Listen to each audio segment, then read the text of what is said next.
दिल्ली विधानसभा में नेता प्रतिपक्ष आतिशी ने विधानसभा के अध्यक्ष विजेंद्र गुप्ता को चिट्ठी लिखी, जिसमें विधानसभा में विपक्ष के लगाए गए लॉ एंड ऑर्डर के सवाल आखिर क्यों हटाए गए, इस पर सवाल पूछा गया।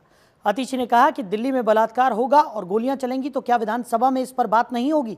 इस मुद्दे पर आम आदमी पार्टी के विधायक संजीव झा ने जनतंत्र टीवी से बातचीत करते हुए कहा कि दिल्ली में अगर कानून व्यवस्था बिगड़ेगी तो हम विधानसभा में सवाल नहीं पूछेंगे तो कहां पूछेंगे। दिल्ली के अंदर नेता प्रतिपक्ष आतिशी ने दिल्ली विधानसभा के स्पीकर विजेंद्र गुप्ता को एक चिट्ठी लिखी और उसमें कहा कि जो लॉ एंड ऑर्डर से जुड़े हुए सवाल थे उनको आखिर क्यों हटाया गया है। बातचीत के लिए संजीव झा। संजीव जी, जो चिट्ठी आतिशी जी ने लिखी है कि 280 के तहत जो आप लोगों ने सवाल उठाए थे लॉ एंड ऑर्डर को लेकर, उन सवालों को हटा दिया गया है। बड़ा ही हास्यास्पद। एक बात बताइए, हमारी जनता ने हमें सदन में भेजा कि हम उनकी आवाज़ बने। परसों हमारे यहाँ मर्डर हुआ, अगर उस सवाल को हम नहीं उठाएंगे यहाँ तो और कहाँ उठेगा। सदन चल रहा है, यही तो हमारा अधिकार है ना कि सदन सरकार को या वो सारी एजेंसी को आंसरेबल बनाए जो अपनी जिम्मेदारी का निर्वहन ठीक से नहीं कर रहा है। आप कह रहे हो नहीं लॉ एंड ऑर्डर मुद्दे ही नहीं उठाओगे, आज तक कभी ऐसा नहीं हुआ। एक बात बताइए, हमारे यहाँ नशा बिक रहा है, हमारे यहाँ तरह तरह के लॉ एंड ऑर्डर की मिसयूज हो रहा है। अगर मान लीजिए लॉ एंड ऑर्डर को अनुपालन कराने वाले एजेंसी ठीक से काम नहीं कर रही है तो कौन उठाएगा। जनता ने क्यों भेजा है। स्पीकर की जिम्मेदारी एक सदन को मजबूत करे, सदन को कमजोर कर रहे हो आप, मेंबर्स को गैग कर रहे हो, जबरदस्ती मुंह बंद करा रहे हो।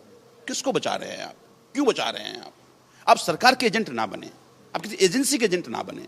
आप इस सदन के मुखिया होने के नाते सदन को इतना मजबूत कीजिए ताकि सदन से कोई बात अगर जाए तो सरकार हो या सरकार की एजेंसी हो या अधिकारी हो, वो मजबूर हो जाए काम करने के लिए। तभी जनतंत्र मजबूत होगा, तभी जनता मजबूत होगी और तभी सदन की जो परंपरा है और सदन पे जो लोगों का विश्वास है वो बढ़ेगा।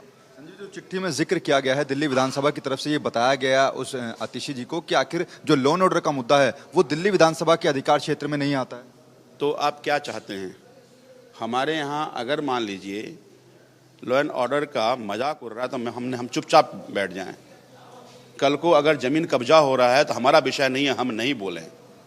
कल को अगर मान लीजिए हमारे यहाँ परसों मर्डर हुआ, हम उसके बाद ना उठाएं। लोग ये कह रहे हैं कि पुलिस ठीक से काम नहीं कर रही है तो हम चुपचाप खड़े हो जाए। लोग कहाँ जाएंगे, अपने अपने लोगों ने क्यों चुना है, इसलिए चुना है ना कि हम उनकी आवाज सदन, अब सदन में सदन को कमजोर कर रहे हैं आप। किसको बचाने के लिए कर रहे हैं, क्यों कर रहे हैं आप सदन के मुखिया, आपकी जिम्मेदारी सदन को मजबूत बनाएं आप, ताकि जनता की आवाज मजबूत से उठाई जाए।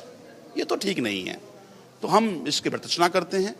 हमने कल भी हमारी लीडर अपोजिशन ने चिट्ठी लिख करके इनकी निंदा भी की है और मैं अध्यक्ष जी से मांग करता हूं कि आप जब स्पीकर हैं तो देखिए इतिहास सबके बारे में लिखी जाएगी। आपके नेतृत्व में सदन कमजोर हुआ, ये मजबूत हुआ, ये तय किया जाएगा। तो आपके नेतृत्व में सदन कमजोर ना हो, जिम्मेदारी आपकी है। तो अभी क्या रास्ता आपके पास, क्योंकि सवाल तो लॉ एंड ऑर्डर उठाएंगे हम कि ये हमारे अधिकार का हनन है। हम अपनी अधिकार की संरक्षण के लिए जाएंगे अध्यक्ष के पास और अध्यक्ष ही हमारे अधिकार को कम कर दे, हम कहाँ जाएंगे। फिर तो डेमोक्रेसी खत्म हो जाएगी ना, फिर तो संसदीय परंपरा खत्म हो जाएगी ना। अध्यक्ष जी से हाथ जोड़कर निवेदन है कि सदन की जो गरिमा है उसको कम ना करें।